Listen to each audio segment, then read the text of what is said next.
mu kibangirizi kindimu olunaku olwaleero kinene bulala Haji wantuliwa wano muganda wange tuli Kawoko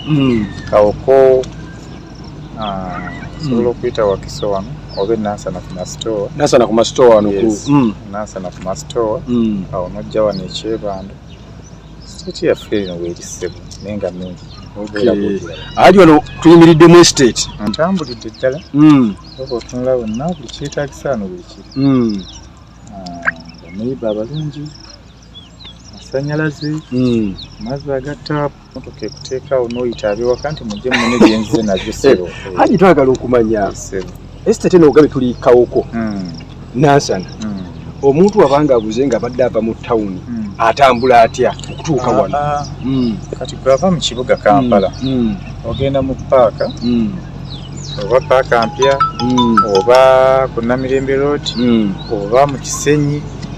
waliwo ssebo ezijjano ziyitawo 2500 mu paaka nga ntuuse wano ng'otuuse wano kuba mmotoka bwe zikuleka wali oyita abiwaka bano bakutikula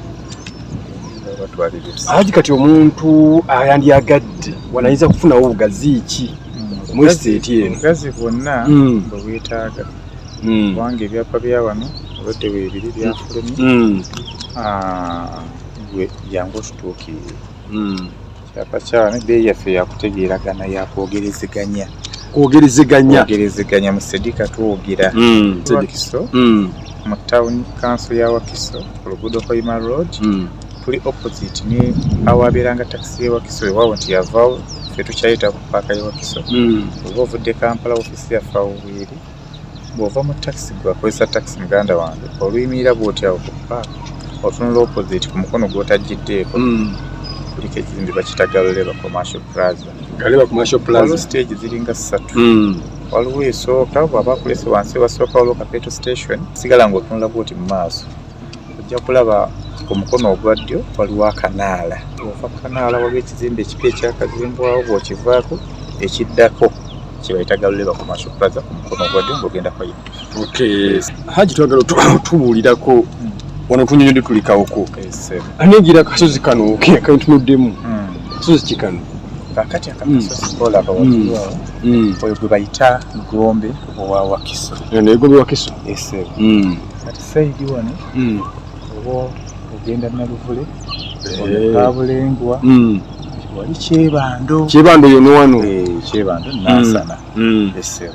kino nekino ekyalo kibayita Kawoko Haji mbuze leero sokutandikirawo okuzimba sasula ssebo tewali kikugaana 070 02 43 93 77 ne 070